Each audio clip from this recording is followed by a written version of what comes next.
Well, hello, Bree. Yes, this is he. Hey. How are you? How are you? Oh, thank you, Dr. Ford. I am It's a well. pleasure to have you on the line. Thank you. It's a pleasure to be on. So thank you for having me.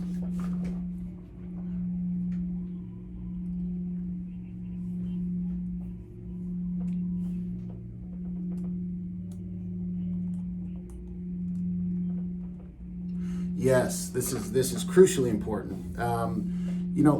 Let's use an example. Let's take Chicago and Louisiana, for example, where we have about 30% of the population being Black, African American, and we're seeing 70% of the deaths in the entire state from COVID are attributed to our Black and brown brothers and sisters.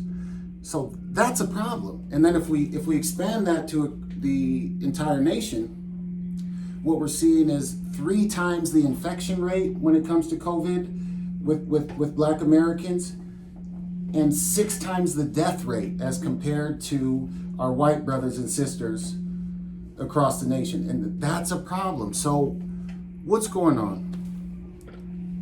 So the percentages, so if we, just in Chicago and Louisiana, if we look at it, African Americans make up about 30% of the population, but we're seeing about 70% of the deaths from COVID are Black and brown brothers and sisters.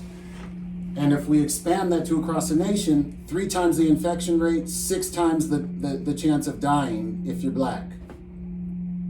So this is a problem. This is a big problem. And what this infection is doing, what COVID is doing, is shedding a bright light on these existing healthcare disparities that we have. And so we really need to mobilize as a community and really as a nation, regardless of race, to fix this. Because at the end of the day, we're all Americans, we're all human, and there are ways that we can fix this. And this just brings to light that we've been kicking the can down the road way too long on fixing some of these existing healthcare disparities and inequities. So, and the reason, that we're seeing more deaths and more infection is this virus likes to infect and it kills people that have underlying conditions. Well, what are the underlying conditions?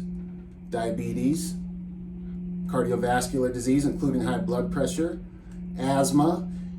And if we expand that to the nation, Black folks have much higher rates of diabetes, cardiovascular disease, asthma than any other population in the country. So what we need to do is really expand into our communities and educate and mobilize and really demand more from our elected officials to put more toward addressing these disparities.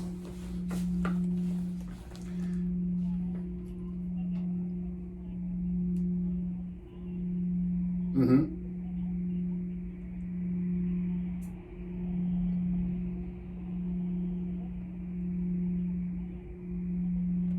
Yes.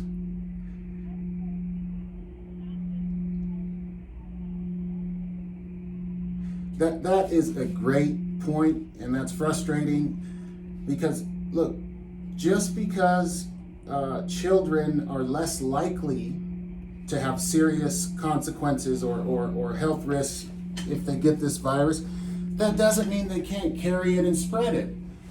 And this is an important point. We are wearing masks out in public to protect each other, not necessarily to prevent me, myself, Dr. Ford, or you, Bree, from getting the infection. But this infection can be silent.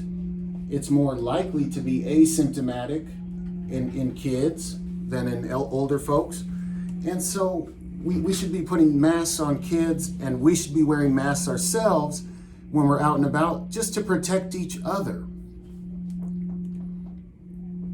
Yes.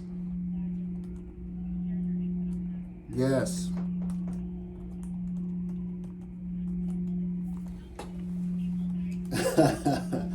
Hold on, Bree. Hold on.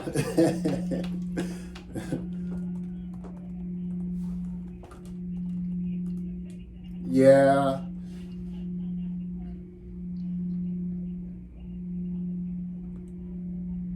Yes.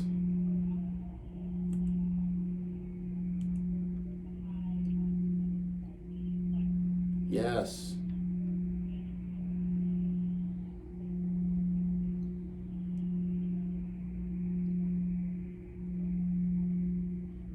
Thank you so much for giving me the opportunity to share this. And we all need to do everything we can to make a difference. And you're 100% right. Continuing the social distancing for now. Wearing masks when you're out is the best thing we can do immediately. And once we get over the hump, let's pivot. Let's mobilize and work together to address these healthcare disparities so that this never happens again. And the Black community is never so disproportionately affected by something like this. Dr. Ford, MD.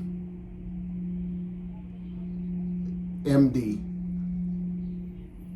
No, MD as in medical doctor. You know.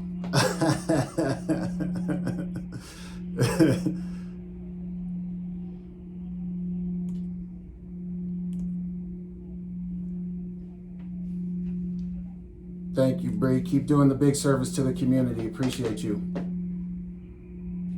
Take care. You too. Bye-bye.